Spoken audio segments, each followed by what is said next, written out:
Hello दोस्तों, मैं कविता और कविता कॉन्सेप्ट क्लासेस में आपका स्वागत है। और आज हम पढ़ेंगे ग्लोब के हिस्सों के बारे में, यानी कि हिस्से के बारे में हम पढ़ेंगे। हेमिस्फीयर क्या होता है उसे समझेंगे, जो कि आप सभी को बहुत कठिन टॉपिक लगता है। इस कठिन टॉपिक को आसान बनाने के लिए मैं एग्जाम्पल के साथ इस वीडियो में लास्ट तक बने रहिए और इस वीडियो में आप कुछ न कुछ इम्पोर्टेंट चीज़ सीख के जाएंगे।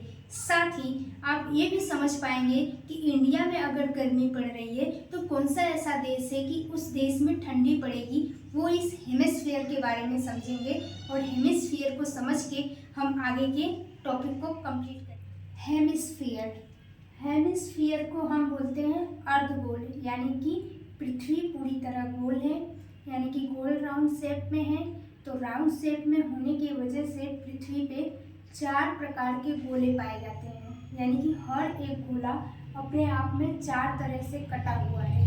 तो सबसे पहले हम पृथ्वी के बारे में समझेंगे, उसके बाद हम हेमिस्फीयर के बारे में समझेंगे, और हेमिस्फीयर में हम ये भी समझेंगे कि हेमिस्फीयर टोटल कितने हैं। ओके, तो हेमिस्फीयर को क्या कहते हैं उसको समझते हैं और देन आगे से लेक्चर को स्टार्ट करते हैं। तो चलिए, हेमिस्फीयर का मतलब होता है अर्धगोल, यानी कि पृथ्वी जो है वो गोल है और गोल होने के कारण अपने आप में कटा हुआ है, यानी कि एक काल्पनिक रेखा बनती है। तो पृथ्वी पे टोटल कितने काल्पनिक रेखाएं बनती हैं और किस तरह से डिवाइड है, इनके बारे में जानते हैं। सबसे पहले कि हेमिस्फीयर मतलब अर्धगोल। तो पृथ्वी टोटल कितना है, ये पूरा राउंड शेप में पृथ्वी है और पृथ्वी देखिए 2 भागों में ऐसे कटी हुई है, जिसको बोलते हैं भूमध्य रेखा, जिसको क्या बोलते हैं, इक्वेटर, भूमध्य रेखा, और इंग्लिश में इसे बोलते हैं इक्वेटर।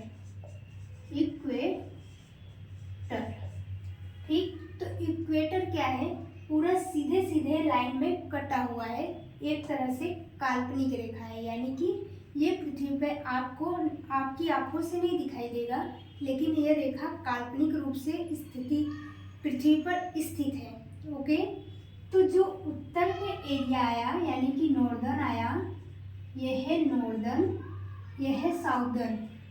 ठीक, नॉर्दर्न हेमिस्फीयर और साउदर्न हेमिस्फीयर, यानी कि उत्तरी अर्धगोलार्ध और दक्षिणी अर्धगोलार्ध। अब उत्तरी अर्धगोलार्ध में क्या है और दक्षिणी अर्धगोलार्ध में क्या है उसको समझते हैं। सबसे पहले ये देखिए, ये बीच से जो रेखा गई है उससे देश क्या है, 2 भागों में बट रहा है। 2 भागों में बट रहा है तो इसका शेप कुछ ऐसे बन रहा है, ऐसे बन रहा है। इसी शेप को हम बोलते हैं अर्धगोल, यानी कि इंग्लिश में हम इसको बोलते हैं हेमिस्फीयर। ओके, तो नॉर्दर्न हेमिस्फीयर में क्या होता है, नॉर्दर्न हेमिस्फीयर में ज़्यादातर जनसंख्या रहती है, यानी कि 68% जनसंख्या नॉर्दर्न हेमिस्फीयर में रहती है। क्यों?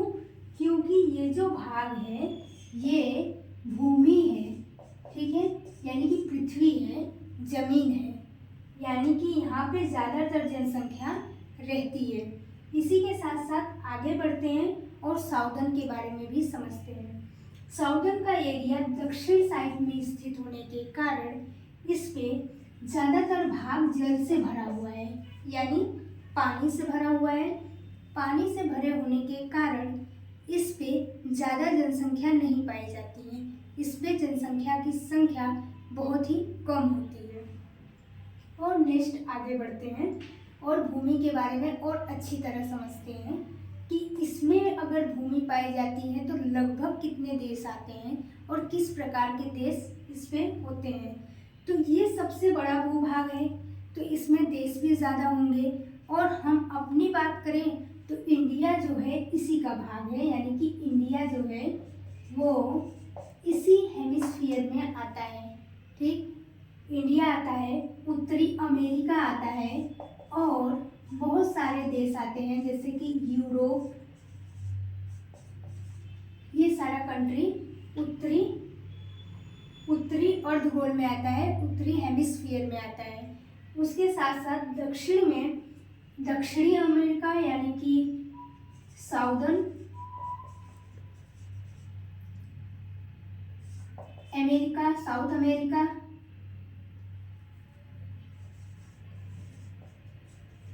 साउथ अमेरिका, उसी के साथ साथ अफ्रीका, ऑस्ट्रेलिया, इन सारे देशों का जो है वंश यानी कि ये सारा जो देश है वो दक्षिण के साइड में स्थित है। इसी के साथ साथ बहुत इम्पोर्टेंट जो चीज़ है हमें समझना, वो ये समझते हैं कि जो इसमें मौसम का जो तापमान होता है यानी कि इस गोले में जो मौसम का तापमान होता है वो लगभग बराबर रहता है, यानी कि ठंडी भी यहाँ पड़ती है, गर्मी भी यहाँ पड़ती है और बरसात का भी यहाँ मौसम देखा जाता है। लेकिन ये जो भाग है इसमें ज़्यादातर जल भरा होता है, इसलिए इस भाग में ज़्यादातर मौसम की गतिविधियाँ नहीं होती, यानी कि अगर ठंडी है तो ज़्यादा टाइम तक ठंडी रहेगी, गर्मी है तो ज़्यादा टाइम तक गर्मी रहेगी। इस तरह का मौसम का विभाग इसमें देखा गया है, जबकि ऐसा साउदर्न हेमिस्फीयर में ऐसा बिल्कुल नहीं है। नॉर्दर्न हेमिस्फीयर ज़्यादातर जनसंख्याओं का एक भाग है। उसके साथ साथ और एक चीज़ पॉइंट समझ लेते हैं कि जो नॉर्दर्न है, नॉर्दर्न हेमिस्फीयर, उसमें क्या है, उसमें जो मौसम की गतिविधियां हैं, जैसे मैंने बताया कि इसमें मौसम की गतिविधियां ज़्यादा होती हैं, बराबर होती हैं। और उसी की तरह हम ये साउदर्न के बारे में भी समझ लेते हैं। साउदर्न में क्या है कि मौसम की जो गतिविधियां हैं वो कुछ डिफरेंट हैं, यानी कि इसमें अगर ठंडी है यानी कि गर्मी का, मान लीजिए इसमें गर्मी का टाइम है, ठीक, तो साउदर्न टाइम जगह पे जो साउदर्न है उसमें उस हेमिस्फीयर में ठंडी की टाइम चलेगा, यानी कि सर्द की ऋतु चलेगी। तो ऋतु परिवर्तन के बारे में भी आप यहाँ पे समझ गए कि कौन से में कैसा प्रभाव देखने को मिलता है। तो इसी प्रकार उल्टा भी होता है, यानी कि साउदर्न के साइड में गर्मी रहती है तो इस साइड में ठंडी रहती है, वो मौसम के तापमान पे भी निर्धारित करता है। तो इस वीडियो में आगे के लेक्चर में बने रहने के लिए आपको इस चैनल को सब्सक्राइब करना होगा और उसके साथ साथ चैनल में ये आपको कमेंट भी करना पड़ेगा और कमेंट करके बताना पड़ेगा कि आपको ये टॉपिक कैसा लगा। उसी के साथ साथ हम ये भी समझेंगे कि अब पृथ्वी किस प्रकार चक्कर लगा रही है और उस पर सूर्य का जो तापमान है, सन इफेक्ट, वो किस जगह पे किस प्रकार पड़ रहा है, उससे हमें ये डिसाइड होगा कि ऋतुओं का परिवर्तन किस प्रकार बदलता है। तो आगे के लेक्चर में ये सब कुछ सीखेंगे और आज के लेक्चर में हम हेमिस्फीयर के बारे में सीखे हैं। उसके साथ साथ ये तो हमारा जो दो है वो गोल के बारे में हमने समझ लिया, लेकिन उसी के साथ साथ एक और बनता है जिसको हम बोलते हैं 0 डिग्री देशांतर।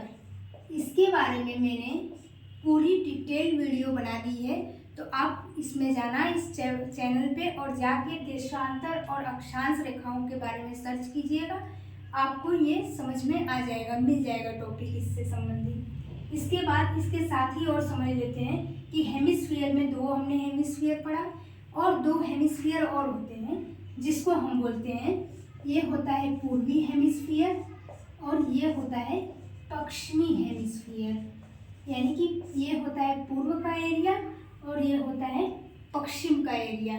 तो ये जो लाइन खींची होती है वो लाइन होती है देशांतर लाइन। देशांतर लाइन यानी कि ग्रीनविच, यानी कि ग्रीनविच रेखा से खींची गई एक लाइन होती है जिसे हम बोलते हैं देशांतर लाइन। और देशांतर लाइन की इस साइड पे पूर्व का एरिया पड़ता है और इस साइड पे पश्चिम का एरिया पड़ता है। तो इसी प्रकार देश इसमें भी डिवाइड है जिस तरह इसमें डिवाइड है। अब आप मुझे इस पूरे वीडियो में कमेंट करना कि आपको इस साइड पे कौन कौन सा देश आएगा और इस साइड पे कौन कौन सा देश आएगा, उसके बारे में आप मुझे बताइए। और मैंने जो देश बताया है उसी से संबंधित इसमें भी होगा। तो चलिए इसी के साथ वीडियो को एंड करते हैं। Thank you so much.